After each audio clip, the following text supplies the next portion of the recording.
तो गाइड्स आज जो थ्योरी ऑफ प्रोबेबिलिटी का ये सेकंड लेक्चर है।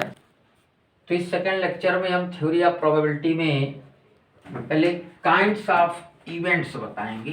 काइंड्स ऑफ इवेंट, तो काइंड्स ऑफ इवेंट हमारे ये हैं। पहला इवेंट है सिंपल इवेंट। सिंपल इवेंट यानी सरल घटनाएं। जब भी कोई हम घटना जैसे सिक्का में उछालते हैं तो अगर सैंपल स्पेस में सिंगल एक अवयव है तो ऐसी घटनाएं हमारी सिंपल इवेंट्स कहलाती हैं, सरल घटनाएं कहलाती हैं। फिर होती कॉम्प्लीमेंटरी इवेंट। कॉम्प्लीमेंटरी इवेंट में जो एक दूसरे की पूरक होती हैं, इस पूरक इवेंट्स जैसे हमने पासे को डाइस को थ्रो किया तो डाइस में 1, 2, 3, 4, 5, 6 ये अवयव हमारे जो है आ सकते हैं। इनमें से कोई अवयव आ सकता है। अगर इसमें से हम इवन का अलग करें, इवन हमारे 2, 4, 6 और 8 जो हैं वो हमारे 1, 3, 5। तो ये मान लो घटना E1 है और ये घटना E2 है। तो ये E1 E2 इस घटना के लिए पूरक घटना का कार्य करती हैं, यानी E1 और E2 को मिलाकर के ही पासे के ये 6 अवयव में प्राप्त होते हैं। तो इस प्रकार से E1 और E2 एक दूसरे की कॉम्प्लीमेंटरी इवेंट्स कहलाती हैं। कॉम्प्लीमेंटरी इवेंट समझ में आ गया क्या? कि जैसे इसपे से 1, 2, 3, 4, 5, 6 पासे को हमने उछाला, इसपे से इवन 2, 4, 6 की एक घटना हमारी हो गई 1, 3, 5 की ऑड नंबर की। तो इवन में E1 घटना है और ऑड की E2 घटना है। E1 और E2 ये एक दूसरे की कॉम्प्लीमेंटरी घटनाएं कहलाएंगी, क्योंकि बिना इवेंट के ये बेकार है या बिना ऑड के ये बेकार है। इन इवन और ऑड जो मिल जाते हैं तो अभी हमें 1, 2, 3, 4, 5, 6 मिलते हैं। इसलिए E1 और E2 एक दूसरे की कॉम्प्लीमेंटरी इवेंट्स कहलाती है। तीसरी इवेंट आती equally likely event. Equally likely event में ये वो घटनाएं होती हैं जब साथ साथ घटित होना संभव हो। जैसे अगर हमने हेड कॉइन्स को उछाला और कॉइन्स को उछालने पे एक चांस हमारा हेड आया, या तो हेड आएगा या फिर टेल आएगा। तो हेड आने की भी प्रोबेबिलिटी क्या होगी? 1/2। और टेल आने की भी प्रोबेबिलिटी 1/2 होगी। इसका मतलब ऐसी घटनाएं हैं जिनकी प्रोबेबिलिटी हमारी समान होती हैं, यानी एक चांसेस उनके जो हैं वो समान होते हैं। 1/2 हेड की भी और 1/2 टेल की भी।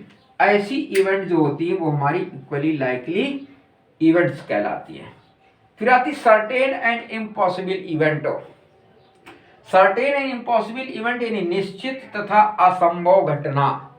तो निश्चित तथा असंभव घटना वो घटनाएं होती हैं जैसे पासे के उछाल में पासे को हमने उछाला, पासे के उछाल में हमारे इनमें से कोई भी अंक आ सकता है 1, 2, 3, 4, 5, 6 में से।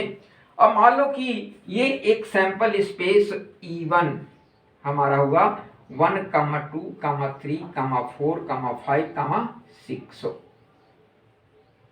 और एक 5 हमने घटना मानी। तो जब हम पासे को उछालेंगे तो इनमें से कम एक अंक यानी तो आना ही आना है 1, 2, 3, 4, 5, 6 में से। तो ये तो एक निश्चित घटना हो गई। और 5 जो है ये एक अनिश्चित। अगर हम ये कहें कि इनमें से कोई भी अंक ऊपर नहीं आता, यानी 1, 2, 3, 4, 5, 6 में से अगर हम ये कहें कि इनमें से कोई भी अंक ऊपर नहीं आता 5 से की उछाल में, तो ऐसा असंभव है। इसलिए ऐसी घटनाएं हमारी इम्पॉसिबल घटना कहलाती हैं। तो ई यहां पर हमारी निश्चित घटना है और फाई हमारा जो है अनिश्चित यानी असंभव घटनाएं कहलाती हैं, यानी इम्पॉसिबल इवेंट्स होती है। फिर आती है कंपाउंड इवेंट्स। कंपाउंड इवेंट्स में क्या होता है कि अगर कोई दो घटनाएं हैं E1 और E2, इसका अगर हम इंटरसेक्शन लें और ये इंटरसेक्शन अगर बराबर हो, इक्वल हो जाए, तो ऐसी घटनाएं हमारी कंपाउंड इवेंट्स कहलाती हैं। फिर आती है mutually exclusive events. Mutually exclusive events में क्या होता है कि अगर कोई दो घटनाएं हमारी E1 और E2 हो रही हैं और उनका अगर इंटरसेक्शन फाई हो जाए, तो ऐसी घटना को हम म्यूचुअली एक्सक्लूसिव कहते हैं। ठीक, ये म्यूचुअली एक्सक्लूसिव घटना कहलाती है अगर दो इवेंट्स का इंटरसेक्शन फाई के बराबर हो जाए, तो म्यूचुअली एक्सक्लूसिव घटनाएं कहलाएंगी। जैसे यहां पर अगर हम 2 4 5 1 3 5 ये अगर हम घटनाएं E1 और E2 लेते हैं, तो E1 E2 का अगर हम इंटरसेक्शन लेते हैं, E1 और E2 इंटरसेक्शन E2, तो इस पे हम देखते हैं कि कोई भी एलिमेंट कॉमन नहीं है। यहां पर 2 4 6 है, यहां पर 1 3 5 है। तो ऐसी घटनाएं जो इवेंट्स हैं, इनका इंटरसेक्शन हमारा क्या होगा, फाई होगा।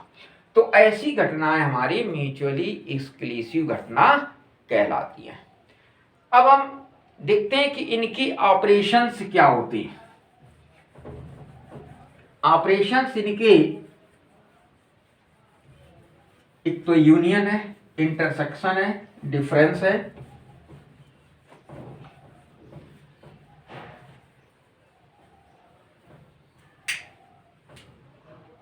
तो ऑपरेशन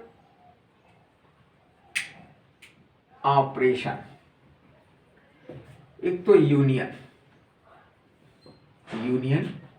दूसरा होता है इंटरसेक्शन,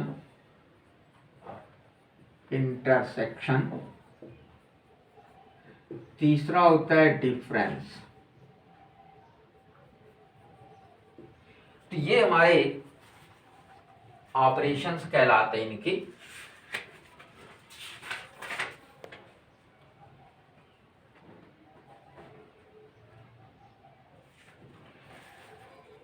तो यूनियन में हम क्या करते हैं कि अगर कोई घटना E1 और दूसरी ये घटना E2 है, तो इसका हम E1 में मान लो कुछ हमारे एलिमेंट है, E2 में कुछ एलिमेंट है। सपोज करो कि E1 घटना हमारी 2, 4, 6 की है और E2 घटना हमारी 1, 3, 5 की है। ये इवन नंबर की है और ये ऑड नंबर की है। तो इन दोनों का जो यूनियन होगा, E1 union E2, E1 union E2 equal to जाएगा 1, 2, 3, 4, 5, 6। यानी यूनियन का मतलब है कि सारे के सारे एलिमेंट E1 के और E2 के कंटेन करेंगे। अब अगर हम इसका इंटरसेक्शन देखते हैं, तो इंटरसेक्शन क्या है, E1 intersection E2। E1 intersection E2 में सिर्फ वो एलिमेंट हमारे काम करेंगे, वो एलिमेंट आएंगे जो दोनों में कॉमन होंगे, यानी उभयनिष्ठ होंगे। अब हम अगर इस केस में देखते हैं, तो इस पे कोई भी एलिमेंट कॉमन नहीं है, तो इसका इंटरसेक्शन 5 कहलाएगा। अब हम अगर डिफरेंस में देखते हैं, अगर लिखते हैं हम E1 डिफरेंस E2, इसका मतलब है कि E1 के वो अवयव जो E2 में नहीं है, तो E1 के वो अवयव जो E2 में नहीं है, यानी 2, 4, 6, ये हमारा डिफरेंस हो जाएगा। अगर इसी डिफरेंस को हम E2 माइनस E1 कह देते हैं, तो E2 के वो एलिमेंट जो इवन में ना हो, यानी 1,3,5। तो ये हमारा डिफरेंस हो जाएगा, इंटरसेक्शन हो जाएगा और यूनियन हो जाएगा। तो ये है ऑपरेशंस। इनमें क्या क्या होते हैं, यूनियन भी होता है, इंटरसेक्शन भी होता है और डिफरेंस भी होता है, क्योंकि ये एक सैंपल स्पेस जो होता है ये एक सेट है, इसलिए इस पे सेट के ऑपरेशंस भी होते हैं।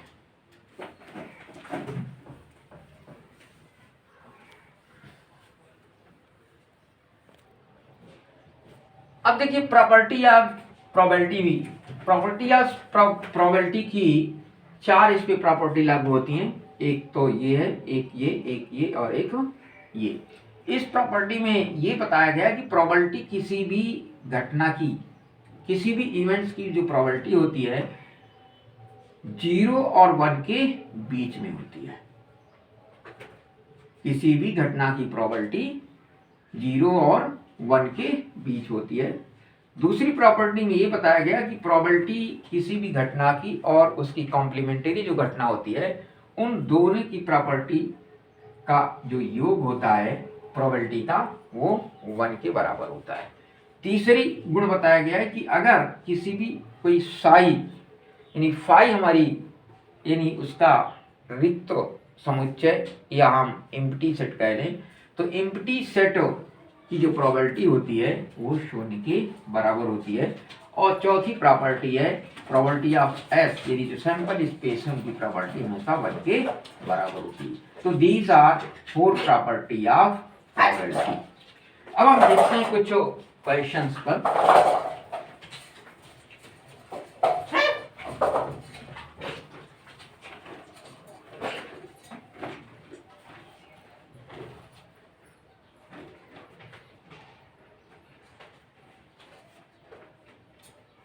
जैसे कार्ड्स है, खेलने वाले कार्ड्स यानी ताश। ताश की कुल गड्डी में जो पैक ऑफ कार्ड्स होता है वो 52 कार्ड्स होते हैं। 52 कार्ड्स, 52 कार्ड्स में किंग जो होते हैं, किंग 4 होते हैं। क्वीन जो होती हैं वो भी हमारे 4 होती हैं। 13-13 का इनमें विभाजन होता है। 4 टाइप के कार्ड होते हैं, 4 टाइप्स ऑफ कार्ड हैं,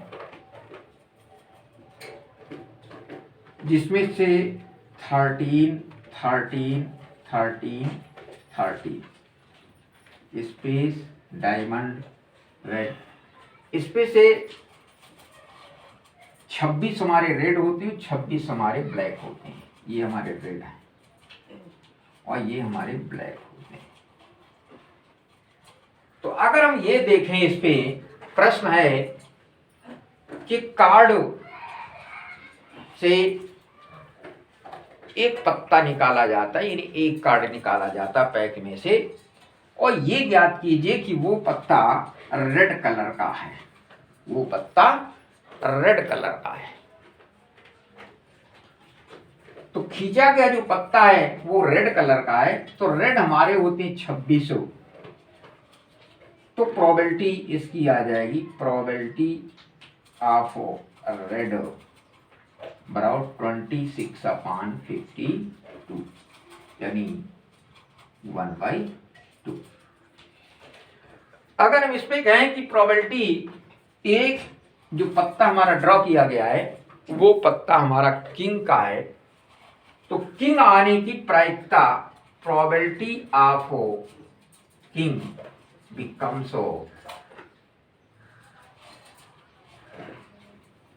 प्रोबेबिलिटी ऑफ किंग बिकम्स, क्योंकि 4 हमारे पत्ते किंग्स के हैं और टोटल जो पैक है वो 52 का है, तो 52 में से एक पत्ता खींचा गया और वो पत्ता कह रहा है किंग्स का है। तो किंग्स की जो प्रोबेबिलिटी आने की होगी, 4 में से कोई भी पत्ता किंग्स का हो सकता है क्योंकि 4 किंग्स हैं, और 52 में से कोई भी 4 पत्ते हो सकते हैं, तो 4/52 ये हो जाएगा पर्टिकुलर इवेंट्स, ये हो जाएगा टोटल हमारे सैंपल स्पेस। तो 4 × 9 4, 4 × 3 12, यानी इसकी प्रोबेबिलिटी हो जाएगी 1/30, 1/30। अगर इसी प्रकार से हम ये देखें तो किंग आने की प्रोबेबिलिटी कितनी हो जाती, 1/13। अगर हम इसी में क्वेश्चन ये करें कि इस 52 ताश की गड्डी में से एक डायमंड पत्ता आता है, उस डायमंड पत्ता आने की प्रोबेबिलिटी क्या होगी। तो इस पे हम जानते हैं कि हमारे 13 डायमंड होते हैं 52 में से। तो जो पर्टिकुलर हमारी इवेंट्स हैं वो कितनी है, 13, और जो हमारे टोटल इवेंट्स हैं वो कितने हैं, 52। हमने प्रोबेबिलिटी बताई थी, प्रोबेबिलिटी बराबर नंबर ऑफ पर्टिकुलर इवेंट्स बटे total number of sample space. तो नंबर ऑफ पर्टिकुलर इवेंट्स कितने हो जाएंगे, 13, और टोटल सैंपल स्पेस हो जाएंगे 52। तो 13 1/4। तो ऐसे केस में प्रोबेबिलिटी 1/4 हो जाती है। अब हम देखते हैं कि गेंद, कोई एक थैला है, उस थैले में 2 प्रकार की गेंदें हमारी जो है रखी हुई है। एक थैला है, थैले में 5 हमारी रेड गेंदें हैं और 4 हमारी व्हाइट गेंदें हैं। कह रहा कि इस पे एट रैंडम का मतलब है एक एक करके यादृच्छिया निकाली जाती है। तो एक गेंद इससे निकाली गई, 1 बॉल, एक गेंद जो है निकाली गई। कह रहे इस बात की प्रोबेबिलिटी ज्ञात कीजिए कि वो गेंद लाल है। हमें प्रोबेबिलिटी ऑफ रेड बॉल निकालना है, रेड बॉल। इस बात की प्रायिकता ज्ञात कीजिए कि वो लाल गेंद है। एक जो गेंद निकाली गई है वो हमारी लाल है। तो टोटल हमारी गेंदें कितनी हैं, 5 रेड गेंदें हैं और 4 हमारी व्हाइट गेंदें हैं। तो 4 हमारी 5 रेड गेंदें हैं और 4 व्हाइट गेंदें हैं। तो टोटल हमारी sample space, total sample space हमारे 5 + 4 = 9। और यहां पर रेड गेंद पूछी गई है, रेड की प्रोबेबिलिटी पूछी गई है। तो पर्टिकुलर जो इवेंट्स है, पर्टिकुलर इवेंट्स क्या है, रेड। और रेड की नंबर ऑफ रेड कितने हैं, नंबर ऑफ रेड हैं 5। इस 5 में से कोई भी गेंद हो सकता है। इसका मतलब इसके भी आउटकम्स जो हैं, आउटकम्स हो, ये भी हमारे 5 हो जाएंगे। सर अब जो सैंपल स्पेस बना वो 9 बना, और जो आउटकम्स है वो हमारा पर्टिकुलर इवेंट्स रेड की आउटकम कितनी बनी, 5। तो प्रोबेबिलिटी हमारी रेड की हो जाएगी, पर्टिकुलर आउटकम्स हो, पर्टिकुलर आउटकम्स हो upon total sample space, total sample space, ये हो गया 5/9। ये प्रोबेबिलिटी हमारी हो जाएगी रेड बॉल की। इसी तरीके से अगर हम व्हाइट बॉल के लिए देखें तो व्हाइट बॉल कितने हैं, 4।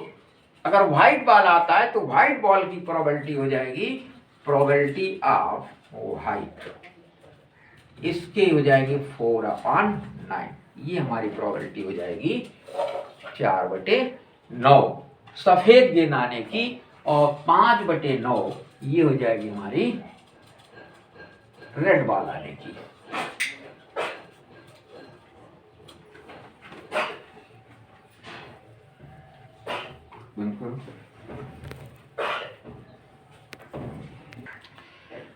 तो प्रोबेबिलिटी संबंधी कुछ हमारी थ्योरम है, उनमें से पहली थ्योरम है जैसे इफ E1 और E2 आर टू इवेंट्स, ये हमारी दो घटनाएं हैं, तो probability of E1 minus E2 equal to probability of E1 minus probability E1 intersection E2, ये हमारी एक थ्योरम है। हम जानते हैं कि we know that E1 is equal to E1 minus E2 union E1 minus E2 dash dash dash, इसको हम लिख सकते हैं E1 घटना को, तथा E1 माइनस E2 और intersection E1 intersection E2 is equal to psi हमारा रिक्त समुच्चय। तो number of E1 is equal to number of E1 minus E2 plus number of E1 inter. तो जैसे E1 और E2 दो हमारी इवेंट्स हैं, probability of E1 minus E2 is equal to probability of E1 minus probability E1 intersection E2। तो इस E1 events को हम लिख सकते हैं E1 minus E2 union E1 minus E2 dash dash dash, यानी इस क्रम में इसको हम लिख सकते हैं एक यूनियन के रूप में, तथा E1 minus E2 intersection E1 minus E1 intersection E2, ये हमारा एक 5 हो जाएगा, यानी रिक्त समुच्चय। इसको हम इस प्रकार से भी लिख सकते हैं number of E1 is equal to number of E1 minus E2 plus number of E1 intersection E2। अब हम नंबर ऑफ S से अगर डिवाइड कर दें दोनों पक्षों में, तो number of E1 upon number of S, number of E1 minus E2 upon number of S plus number of E1 intersection E2 upon number of S। ये प्रोबेबिलिटी यानी एक पर्टिकुलर इवेंट और टोटल इवेंट, ये probability हो गई E1 की, ये probability हो गई E1 माइनस E2 की, ये प्रोबेबिलिटी हो जाती है E1 इंटरसेक्शन E2। हमें निकालना है ये चीज, इसलिए इसको हम इधर ले आए। तो probability of E1 minus E2 is equal to probability E1 minus probability E1 intersection E2, ये एक हमारी थ्योरम है। इसी प्रकार से योग की थ्योरम भी है, एडिशन थ्योरम भी इसी प्रकार से।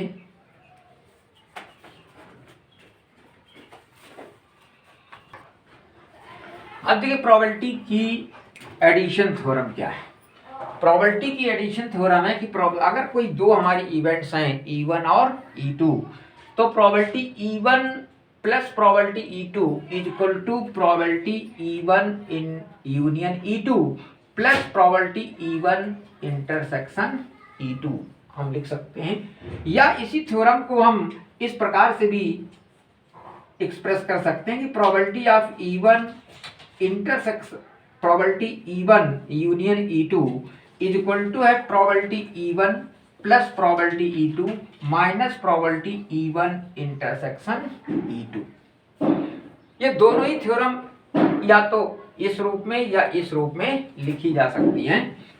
इस थ्योरम को प्रूव करने के लिए हम सेट थ्योरी पे जाएंगे। सेट थ्योरी हमारी क्या कहती है कि अगर कोई दो हमारे एलिमेंट हैं E1 और E2 सेट में,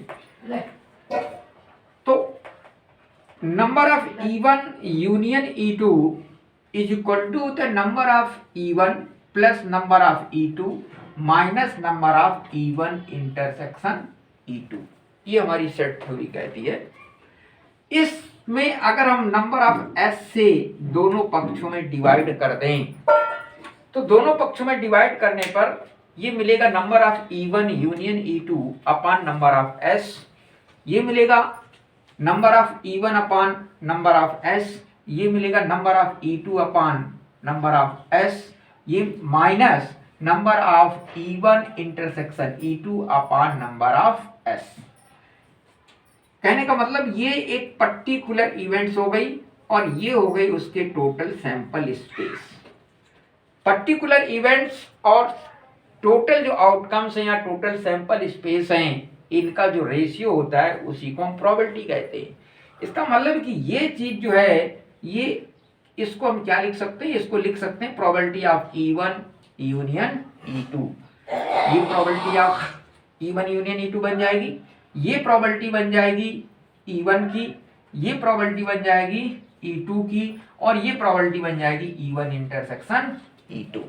यही हमारी थ्योरम की कि अगर दो E1 और E2 दो हमारी इवेंट्स हैं, इनका योग जो है क्या होता है कि probability E1 union E2 equal to होती probability E1 plus probability E2 minus probability E1 intersection E2। अब यहाँ पर एक कंडीशन से लागू हो जाती है कि अगर कोई दो हमारी इवेंट्स हैं, यानी अगर ये म्यूचुअली एक्सक्लूसिव इवेंट्स हो गई, म्यूचुअली एक्सक्लूसिव इवेंट में हमने बताया था इनका इंटरसेक्शन 0 के बराबर होता है, यानी फाई होता है कि if E1 intersection E2 is equal to phi, तो फाई की प्रोबेबिलिटी क्या हो जाएगी 0, इसलिए probability of phi is equal to 0। तो ये जो थ्योरम है ये बन जाएगी probability of E1 union E2 is equal to probability of E1 plus probability of E2। ऐसी सिचुएशन में व्हेन दोनों घटनाएं हमारी अगर म्यूचुअली एक्सक्लूसिव हैं तो उनका इंटरसेक्शन फाई होता है, और फाई की जो प्रोबेबिलिटी होती है वो 0 के बराबर होती है। तो ऐसी दशा में ये थ्योरम हमारी इस तरीके से रिप्लेस्ड हो जाएगी, यानी probability of E1 union E2 equal to probability of E1 plus probability of E2।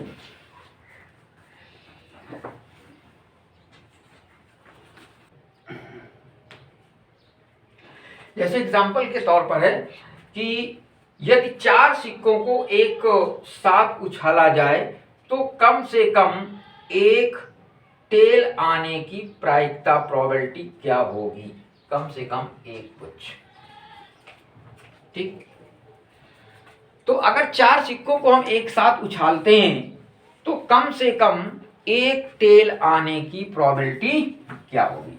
देखो, तो 4 सिक्कों को उछालने में 4 सिक्के हमारे हैं जिनको हम उछालते हैं। 4 सिक्के उछालने में नंबर ऑफ सैंपल स्पेस हो जाएंगे 2 की पावर 4, यानी ये हो जाएंगे 2 दूनी 4, 4 दूनी 8 दूनी 16, यानी 16 सैंपल स्पेस हमारे जो है इसके होंगे 4 सिक्के उछालने में। फिर कह रहा है कम से कम एक टेल आने की प्रोबेबिलिटी क्या होगी। तो एक टेल देखिए 1 का भी हो सकता है, 2 का भी हो सकता है, 3 का भी हो सकता है और 4 का भी हो सकता है। तो probability of at least 1 tail क्यों जाएगी 1 minus 1 H H H H, यानी हेड हमारे चारों ना कम से कम एक हमारा होना चाहिए। तो ये हो जाएगा प्रोबेबिलिटी अब इसकी, तो ये हो जाएगा 1 माइनस इसकी प्रोबेबिलिटी क्या हो जाएगी 1/16, क्योंकि चारों हेड हमारे तभी आ सकते हैं, एक ही इवेंट्स हो सकती है, बाकी में कम से कम तो एक टेल हमारा रहेगा। तो 1 माइनस 4 हेड आने की प्रोबेबिलिटी होगी 1/16, तो 1 माइनस 1/16 यानी ये आ जाएगा 15/16। ये हो जाएगी कम से कम एक टेल आने की प्रोबेबिलिटी। इसी प्रकार से अगर हम अगला एग्जांपल देखते हैं कि ताश की गड्डी में 52 पत्ते हैं, ताश की गड्डी में 52 पत्ते हैं, 52 कार्ड्स हैं इन पैक ऑफ कार्ड।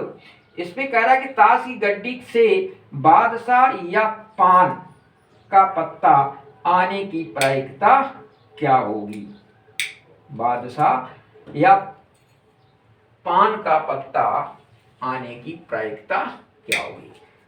तो किंग जो होते हैं कुल नंबर ऑफ एस हमारे कितने हो गए 52। किंग्स हमारे कितने हैं 4। तो प्रोबेबिलिटी ऑफ किंग तो हो जाएगी 4/52 यानी 1/13। ठीक। फिर कह रहा है कि पान का पत्ता है तो PH ये हमारे होते हैं 13 पान के पत्ते तो 13/52 यानी 1/4। इनका जो इंटरसेक्शन होगा प्रोबेबिलिटी ऑफ के इंटरसेक्शन HO ये बराबर हो जाएगा 1/52। ठीक।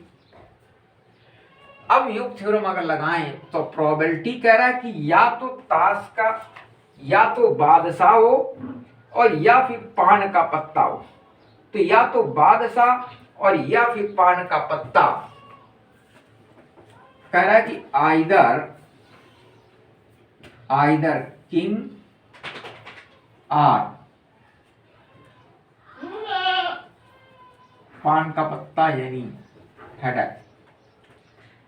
तो इसकी प्रोबेबिलिटी हो जाएगी probability of K union HO is equal to probability of K plus probability of H minus probability K intersection H। तो ये हो जाएगी प्रोबेबिलिटी ऑफ के 1/13, ये हो जाएगी 1/4 और ये आ जाएगी -1/52। तो कुल मिलाकर के अगर हम 52 एलसीएम ले लेंगे 13 चक्कू 52 और 4 13 और -1 4 13 17 17 1 में कम हो जाएगा 16 यानी 16/52। ये प्रोबेबिलिटी हमारी जो है इसकी हो जाएगी।